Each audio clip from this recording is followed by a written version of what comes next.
이름으로 사랑합니다. 네, 한 번 더 인사합니다. 우리 환경부에 매주마다 실천상 환경 캠페인이 있죠. 오늘은 가까운 거리는 걸어가요. 네, 앞뒤 좌우 인사하겠습니다. 가까운 거리는 걸어가요.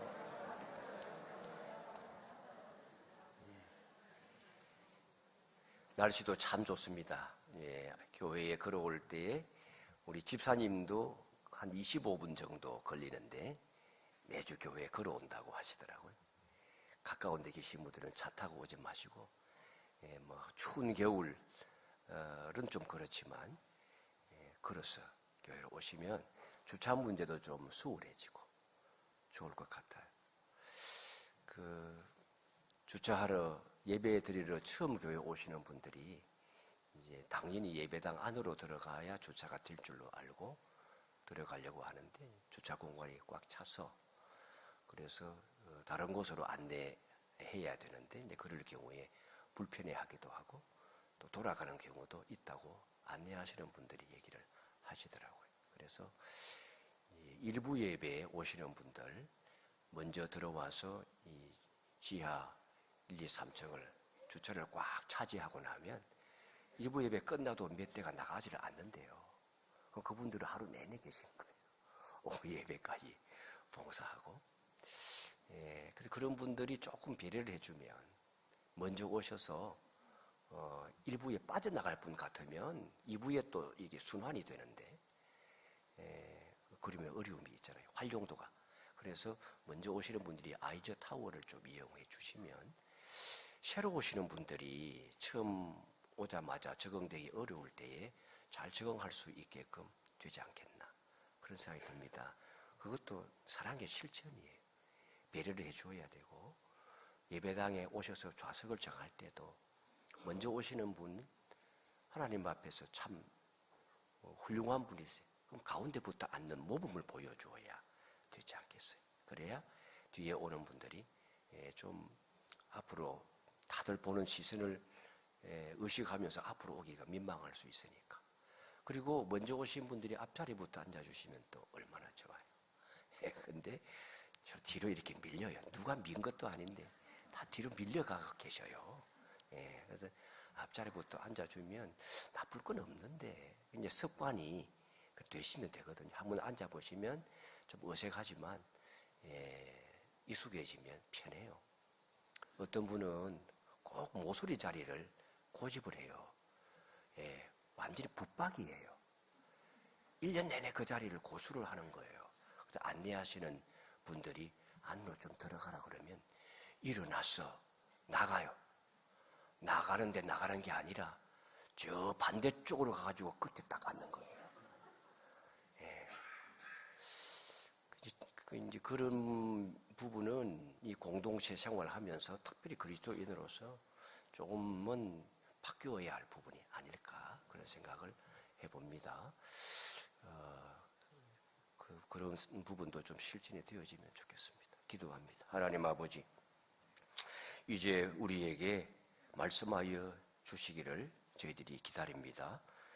말씀하실 때에 하나님의 음성으로 하나님의 뜻으로 받아 마음에 깊이 새기게 하시고 그것이 우리의 삶에서 우리의 믿음이 뒤따름으로 말미암아 작동되게 하시고 실천되고 열매 맺게 하시고 내 영의 양식이 되게 하시고 삶의 기준이 되게 하시고 또 활동의 생명력이 될 수 있도록 이 시간 성령께서 감화 감동하여 주시옵소서. 예수님의 이름으로 기도하옵나이다. 아멘. 사랑하는 성도 여러분, 우리 교회는 지금 상당히 중요한 자리에 서 있습니다.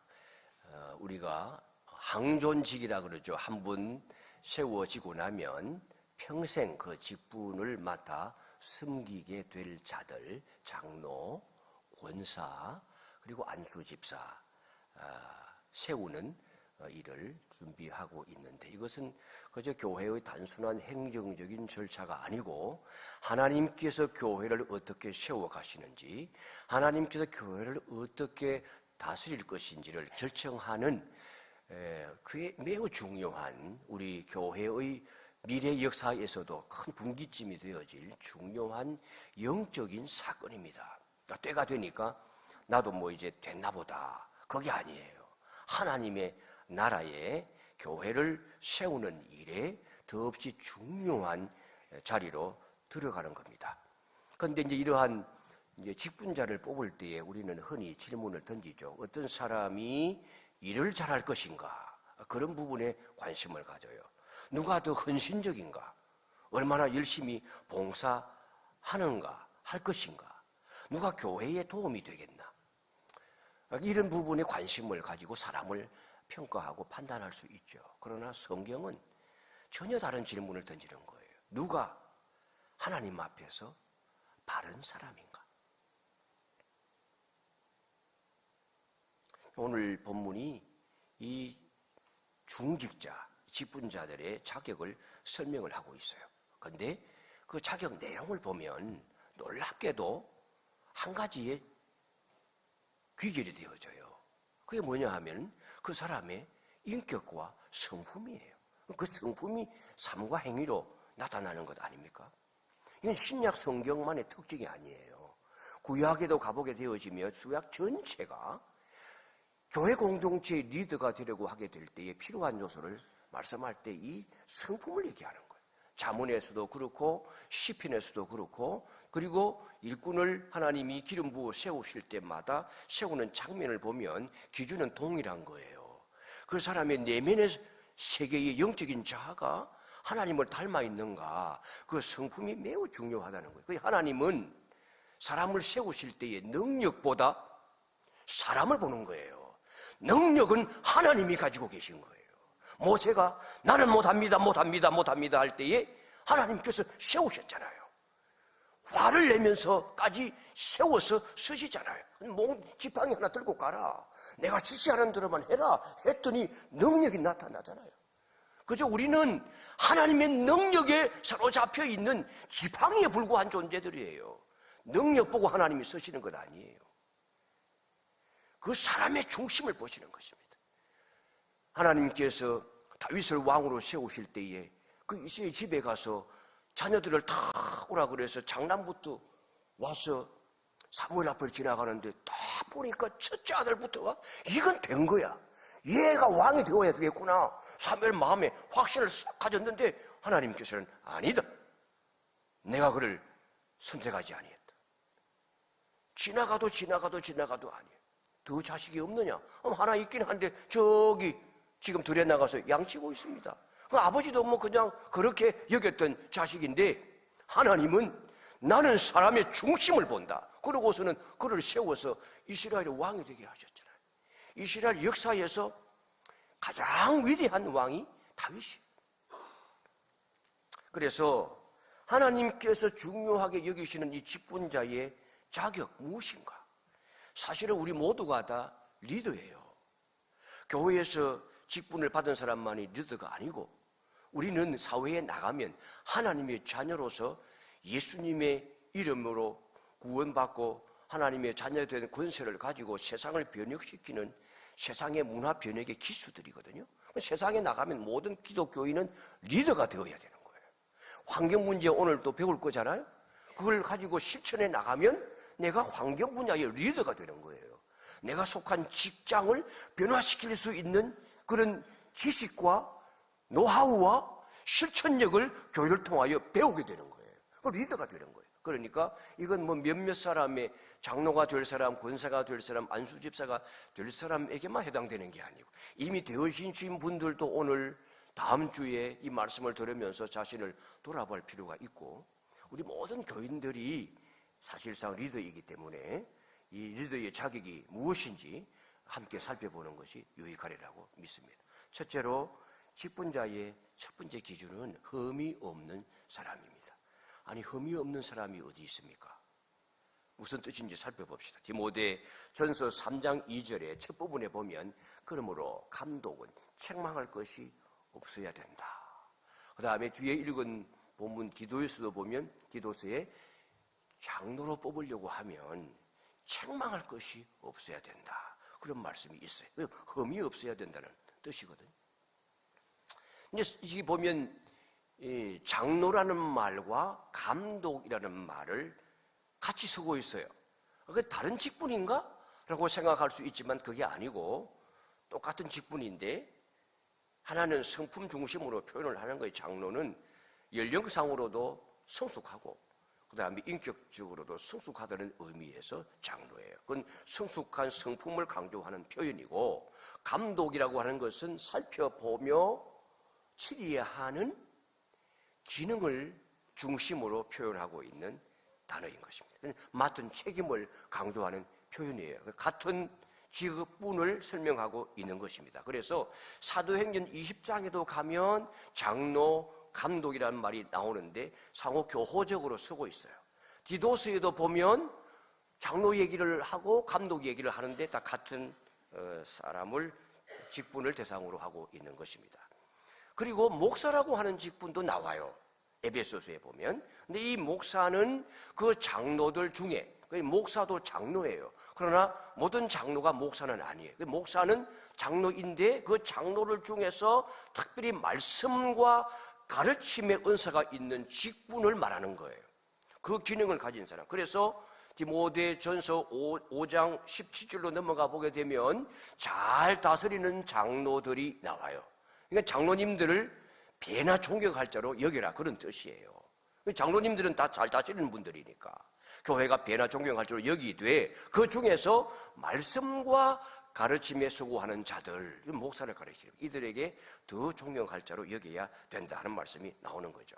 자, 그러면 이 책망할 것이 없으며라고 하는 표현, 이건 사실은 직분자, 교회의 중요한 리더가 될 사람들의 그 출발점이에요.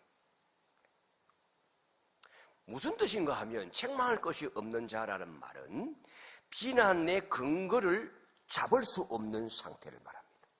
비난할 거리를 찾을 수가 없어.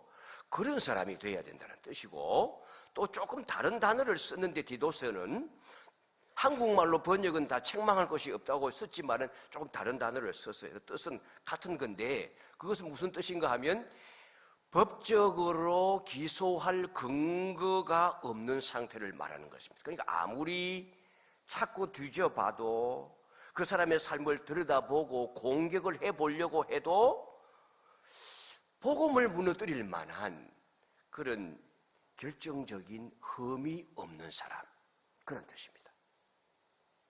그러니까 완벽한 존재라는 뜻이 아니에요. 우리가 살아가면서 아무리 뒤져봐도 그 법적으로나 도덕적으로나 일반 인간의 상식으로 보게 될 때에 뒤져보아도 드러난 부분만 아니라 숨겨져 있는 부분까지 찾아보아도 이 사람을 세워놓으면 그 사람이 가지고 있는 전하는 복음, 교회의 지도자이기 때문에 그 사람이 복음을 전파하는 일에 방해가 될 것 같지는 않다. 그런 성품의 사람을 말하는 거예요. 그러니까 삶이 일관된 사람, 하나님과 사람 앞에서 일관된 사람, 공개적으로 드러나도 그의 행위에서 흠이 없는 사람, 무너질 일이 없는 사람, 삶과 신앙 사이에 치명적인 불일치가 없는 사람, 그런 사람을 말하는 것입니다. 그런데 이 지도자의 자격을 말할 때에 왜 이 자격을 맨 먼저 앞에다 두느냐? 이게 여러 가지 자격 중에 하나가 아니고 그 뒤에 자세하게 뒤따르고 있는 여러 가지 자격을 다 포괄하는 총괄적인 기준이라는 거예요. 이게 중요하다는 겁니다. 뒤따르는 내용은 이것을 구체적으로 설명하고 있는 내용이에요. 왜 책망받지 않는 것이 중요하냐? 초대교회 상황을 생각해 보세요. 오늘날도 마찬가지예요. 초대교회 때는 로마 사회와 유대 종교 권력 속에서 새롭게 생겨난 신앙 운동이에요. 사실은 구약 성경에 기초하고 있는 것이지만 그 사람들이 보게 될 때는 신형 종교인 거예요, 기독교가. 그래서 끊임없는 감시와 공격을 받는 그런 공동체였단 말이죠. 규모도 작고. 그런데 이 기독교 공동체, 예수님의 죽으심과 부활을 믿는다고 하는 이 기독교 공동체의 사람들이 지도자로 세웠는데 이 지도자가 사회생활을 하면서 뭐 흠이 하나가 있다고 한다면 문제가 되는 건 아니겠어요? 그 흠 하나가 개인 문제로 끝나는 것이 아니고 교회 전체 공동체에 그 속에 속하 있는 모든 사람들이 공격을 받는 공동체가 될 수가 있기 때문에 지도자의 작은 흠 하나가 개인 문제로 끝나지 않는다. 공동체 전체 신뢰를 무너뜨리는 문제로 이어질 수가 있기 때문에 세상 사람들이 보게 될 때에 비난할 것이 없고 공격받을 만한 요소가 없는 그와 같은 흠이 없는 성품의 사람, 삶이 지지되어지는 사람이어야 한다고 하는 거죠. 그러니까 개인의 경거를 넘어서 이 공적으로 복음을 훼손할 빌미를 일상 삶 가운데서 주지 않을 사람, 그런 사람을 교회가 지도자로 세워야 되는 거예요. 그래야 세상에 나갔을 때에 저 청수백석대학교의 집사입니다. 청수백석대학교의 권사입니다. 역시 백석대학교의 교인답구나. 이런 이야기를 들어야 되잖아요. 그런데 뒤로 돌아서면 혀를 끌끌끌끌 차고 아구 저게 무슨 이런 소리를 들으면 안 되잖아요. 그러면 교회 전체의 명예가 훼손되고 하나님의 이름의 영광이 가려워지잖아요. 그러니까 책망할 것이 없다 하는 말은 완벽한 사람이라는 뜻이 아니라 하나님과 사람 앞에서 언제나 일관된 신앙으로 살아가고 복음을 무너뜨릴 약점을 붙잡히지 않는 그런 사람이 리더십의 본질을 가지고 있는 사람이라고 하는 거죠. 자, 그러니까 우리는 교회에서 이제 사람을 리더로 세우려고 할 때에 우리는 종종 열심히 봉사하는 사람 겉으로 보아서 그러면 됐다는 판단을 할 수가 있어요. 아니라는 거예요. 교회의 열심과 그것은 다를 수 있어요. 우리 하나님은 교회에서 보이는 열심을 가지고 사람을 세우는 게 아니라는 거예요. 나는 외모를 보지 않는다. 그 사람이 보이지 아니하는 곳에서 어떻게 살아가는가. 나는 그 중심을 본다. 가정에서, 직장에서, 그리고 혼자 있을 때, 혼자 차 타고 갈 때 어떻게 하는가.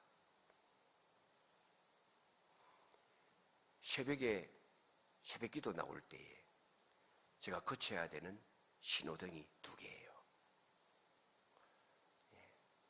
다시 전에 나오면 그냥 전멸등. 5시가 지나면 신호가 제대로 작동돼서 빨간불 초록불에 와요. 아무도 없어요. 아무도 없어요. 그 뭐 짧은 거리 호다닥 지나가면 되는데 어떻게 해야 되겠어요? 그 끝까지 기다려요. 간혹은 바뀌기 전에 임박하게 출발할 때가 있긴 있습니다. 저도 신호체계를 잘 아니까 한 횡단보도를 지나고 나면 몇 초 뒤에 다시 초록불이 바뀐다를 제가 알기 때문에. 근데 웬만하면 아무도 보지 않아도 지키려고 해요. 좀 실용적으로 살면 굳이 뭐 지킬 필요가 뭐가 있어요. 그리고 제가 상식적이지 않은 사람도 아니고 융통성이 없는 사람도 아니에요. 다른 분들이 지나가도 결코 정죄하지 않습니다. 새벽에 뭐 안전이 확보되어 있는데 시야가 또 확보되어져 보이는데 뭐 그 건너간들 무슨 상관이에요. 그 신호체계라고 하는 것은 그저 기계적인 것이라 뭐 안전을 위해서 있는 것이지. 안전이 확보되면 뭐 상관이에요. 급하면 사람이 먼저 가는 거지. 안 그렇습니까? 가다가 걸리면 벌금 내면 되는 거고. 그런 마음을 없지 않아 가질 때도 있죠. 그러나 웬만하면 삶의 여유를 가지고 세상 사람들이 다 보기 때문에 안 보는 것도 다 보는 거예요. 여러분, 우리 길 가다가 앞에 사람이, 내 아는 사람이 딱 오잖아요. 사람 따라서 이 시선 처리가 매우 빠르고 실루엣만 봐도 누군지를 딱 알아채는 사람이 있고 눈썰미가 아주 빠른 사람이 있어요. 딱 보면 아 누구구나 하고 일단 고개를 숙이고 지나가는데 그 사람이 나를 이제 뒤에 본 거야. 그리고는 어떻게 합니까? 인사하기가 조금 불편하면 싹 돌아가지고 가버리는 거예요. 들어보면 사람이 사라졌어. 네. 나를 보고 먼저 행동을 하는 거죠. 그러면 여러 가지 생각을 하게 되는 거예요. 사람이 나하고 불편한 감정이 있나? 아니면 좀 내성적인 사람인가? 적극적으로 자신을 표현하는 일에 부족함이 있는 사람인가? 그러면은 저 사람을 리더로 세우기에는 약간 결격 사유가 있겠구나, 이런 생각을 할까요, 안 할까요? 공동체 집단이라고 한다면 할 수 있지 않겠어요? 그래서 당당하게 사람이 딱 보이면 그걸 가서 인사하면 전공법을 써야 되는데 피하는 사람들이 있어요. 그렇게 살다가 세상에 손해 많이 봐요. 발탁이 안 돼. 성전의 결격 사유가 될 수도 있어요.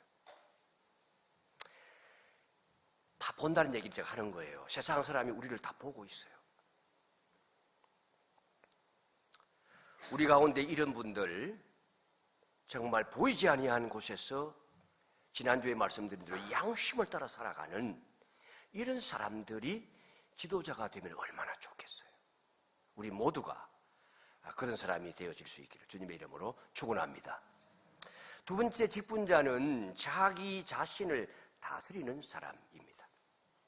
디모데전서 3장 2절부터 3절까지 우리 같이 읽겠습니다. 시작.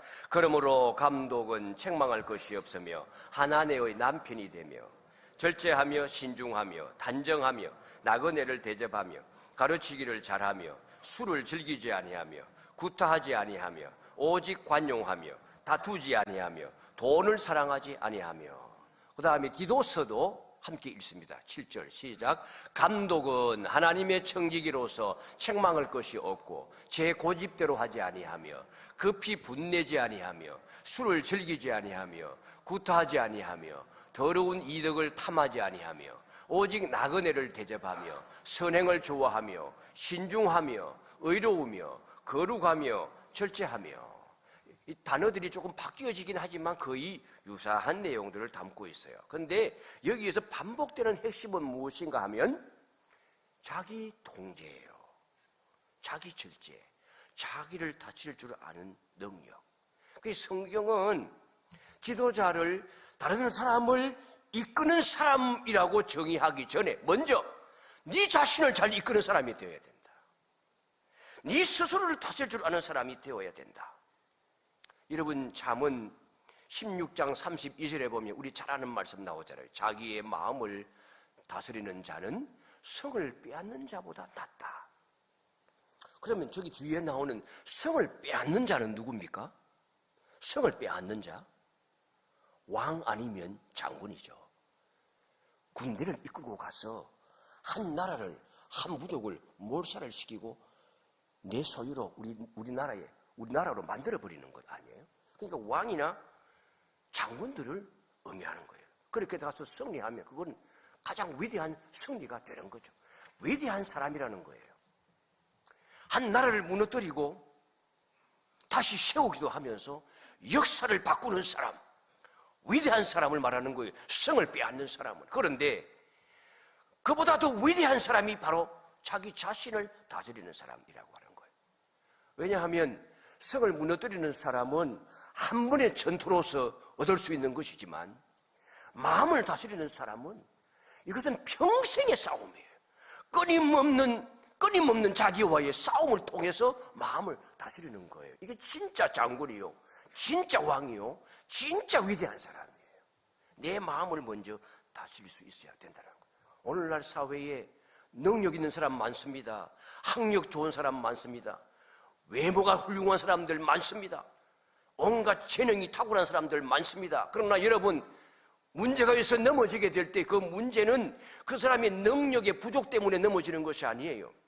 자기 자신을 일순간 다스리지 못하기 때문에 무너지는 경우가 훨씬 많아요. 실력 있고 인정받는 사람이 한순간 분노를 절제하지 못해서 지금까지 쌓아왔던 권위가 무너지고 관계가 깨어지고 조그마한 욕심을 통제하지 못해서 신뢰를 잃고 물질 앞에 무너지면서 한순간에 인생이 망가지는 그런 일들이 종종 일어나는 거예요. 교회에도 보면 유독 떡을 좋아하는 분이 계셔. 떡을 그렇게 좋아하시는 거예요. 그래서 떡만 보면 욕심이 생기는 거예요. 남들 나갈 때에 부활절 뭐 계란 주고 뭐 추석 감자 떡 주고 하나 더 받고 싶은 마음이 막 있는 거예요. 떡을 너무 좋아하니까. 예. 떡 좋아하다가 시험에 빠지는 경우가 있어요. 예. 그게 절제가 안 되나 봐요. 예. 고기 좋아하는 분은 아침부터 하루 3끼를 고기를 드셔. 그 교회 오면 이게 고기가 나오면 막 그냥 식욕이 막 2배, 3배로 막 나는 거예요. 그래서 접시에 막 이따만큼 담아가는 분이 계셔. 뒤에 있는 분도 생각해야 되지. 1인분만 1인분만 담아가셔야 되지. 우리 여러분 시험 들어 넘어지고 실패하게 되는 것이 큰 문제 때문이 아니에요. 큰 기람이 있어서가 아니에요. 작은 욕심 통제하지 못해서 신뢰 잃고 무너지는 거예요. 문제는 능력이 없어서가 아니에요. 자기 자신을 다스리지 못하기 때문에 문제가 생기는 거예요. 우리 교회 마찬가지 아니겠어요? 지도자가 말씀도 잘 알고 성경 공부하자 그러니까 뭐 단계별로 다 통과하고 그러면 일단 외적으로 자격이 다 되었어. 그런데 봉사하고 섬기면서 직분 주었더니 그냥 의시되고 권세 부리는 것처럼 지시하고 명령하고 그건 더 낮아져서 섬기라고 하는 건데 직분자가 아무나 되지 말라고 하잖아요. 이게 섬기는 종이 되는 거예요. 더 고생스러운 길로 가는 거예요. 명예로운 일이긴 하지만 더 고생하라는 거예요. 섬기고 낮아지고 어디 교회에 더 많이 기여해야 되는 거 아니겠어요? 직분자 받고 나가 되어지면 이전보다 더 많이 섬겨야 되는 거 아니겠어요? 시간 헌신해야 되죠. 물질적으로 헌신해야 되죠. 봉사 많이 해야 되죠. 누구 뭐 어떻게 시킬 거예요? 내가 해야 되는 거예요. 내가 종이 되는 건데. 근데 지도자가 되고 나면 일하다가 내 중심적으로 오늘 말씀에 나오잖아요.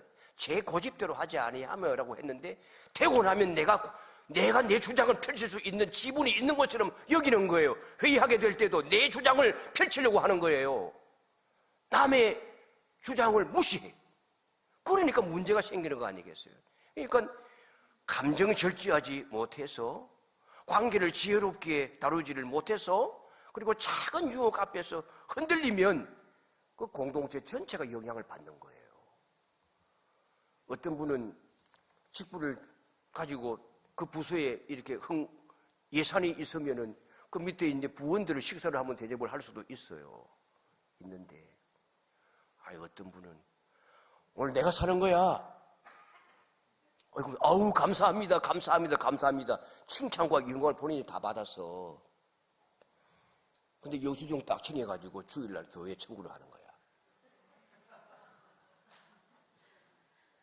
그러면 그 자격이 안 되는 거예요. 그건 집사 자격도 안 되고 관사 자격도 안 되고 장로 자격도 안 되는 거예요. 그런 일이 우리 교회에서 있었을까요? 없었을까요? 알려고 하지는 마세요. 그냥 교훈으로 받으세요.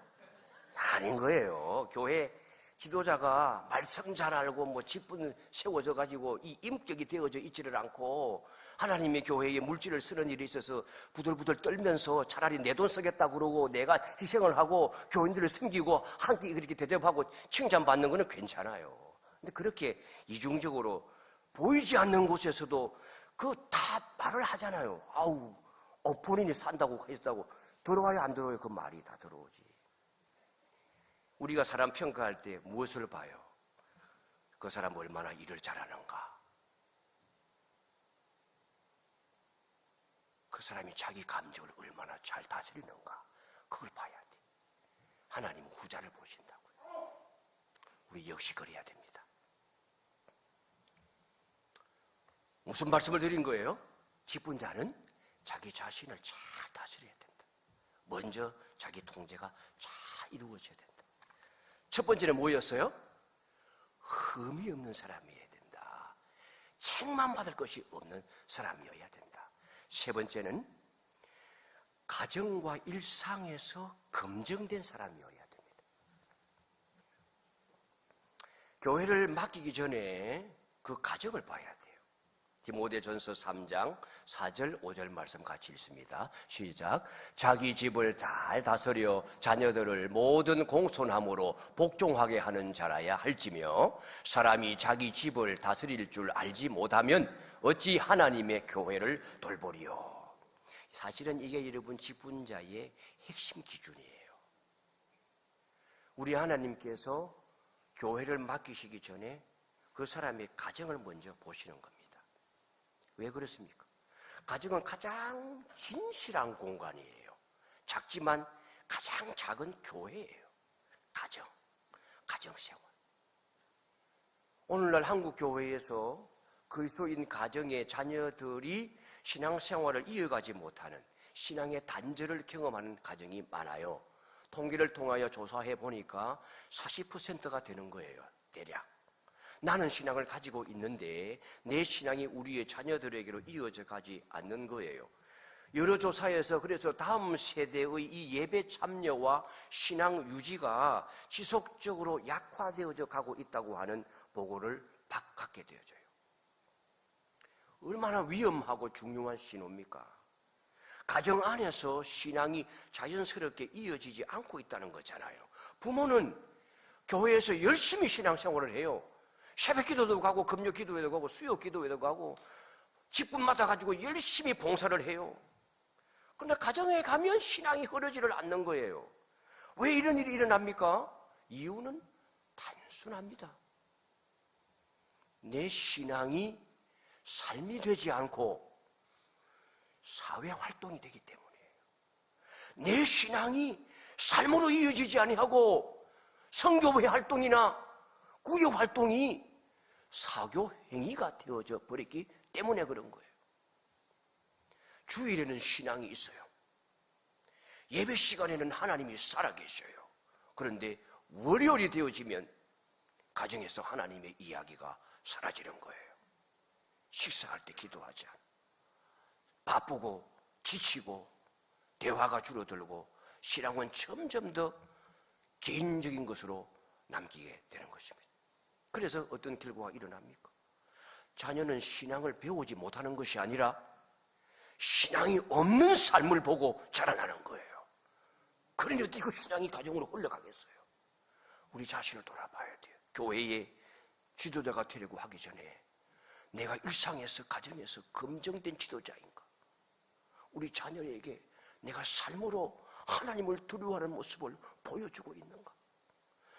아이들과 함께 바깥으로 나가 외식을 하거나 활동을 하거나 어딘가로 여행을 하게 될 때에 아무도 나를 보지 않는다고 하여 해방된 마음으로 그렇게 기준 없는 삶을, 부도덕한 삶을 버젓이 자행하고 아이들에게 그것을 눈으로 보이는 악행을 교육을 시키고 있는 것은 아닌가? 하나님 믿는다고 말하면서 삶 속에서 하나님을 의지하는 모습이 보이지 않으면 어떻게 우리 자녀가 하나님을 섬기겠습니까? 예배 중요하게 여긴다고 말하지만 가정에서는 하나님이 대화의 중심이 되지 않는다면 어떻게 신앙이 전달되겠어요? 지도자가 되려고 하면 가정에서부터 검증이 돼야 돼요. 그리고 일상의 삶에서, 사회에서, 이웃에서, 직장에서 검증이 되어야 되는 거예요. 신앙은 가르치는 것보다도, 가르쳐지는 것보다도 흘러가는 거예요. 우리 지난주에 신명기 6장 6, 7절 말씀 우리가 들었지 않습니까? 우리 하나님께서 믿는 너희들이 자녀들을 가르치되 어떻게 가르치라 했습니까? 부지런히 가르치라. 집에 앉았을 때든지 길을 갈 때든지 누워있을 때든지 일어날 때든지 이것은 구체적인 어떤 삶의 특별한 시간을 말하는 것이 아니에요. 일상의 모든 조건과 환경 속에서 일관된 신앙을 가지고 모범을 보이라. 그런 뜻 아니겠습니까? 해답은 뭐예요? 거창한 게 아닙니다. 하루 한 번이라도 함께 기도하고 짧게라도 하나님 이야기를 나누고 오늘 하루도 하나님이 주시는 은혜 속에 멋지게 살다가 돌아오느라 학교 생활하는 동안 성적 때문에 낙심하지 말거라. 하나님은 성적만 보시는 게 아니야. 네 중심이 하나님을 향하면 하나님이 네 인생을 책임질 거야. 그렇게 짧게라도 하나님 이야기를 나누고 어려운 일을 만났을 때 하나님 먼저 찾는 모습을 부모가 보여주면, 집에 어려움이 있으니까 평상시에는 가지지 않던 새벽 기도를 가시네. 새벽 기도 며칠 갔다 오시더니 얼굴이 환히 펴지시고 문제가 해결되었다고 기뻐하시네. 이걸 봐야 되지 않겠어요? 매일 새벽 기도는 안 가더라도. 신앙은 프로그램이 아닙니다. 흐름이에요. 이 흐름이 가정에서부터 시작되어져야 돼. 우리가 직분자를 볼 때에 이 교회 안의 모습만 보면 안 돼요. 자녀를 보면 알 수 있는 거예요. 그 가정을 보십니다. 직분, 교회의 직분, 세상의 직분은 명예요, 감투요, 자리지만은 교회의 직분은 명예도 아니고 자리도 아니고 감투도 아닙니다. 직분은 하나님 앞에서의 삶이에요. 하나님은 이와 같은 사람을 찾고 계십니다. 어떤 사람입니까? 책망할 것이 없는 사람, 자기를 다스리는 사람, 가정과 일상에서 검증된 사람, 그런 사람을 찾고 있습니다. 저와 여러분이 그런 사람이 되어야 할 줄로 믿습니다. 그런 관점으로 세워질 사람들을 평가하고 투표하고 세워서 정말 하나님이 기뻐하시는 건강한 교회 되어지기를 주님의 이름으로 축원합니다. 우리 함께 찬양합니다.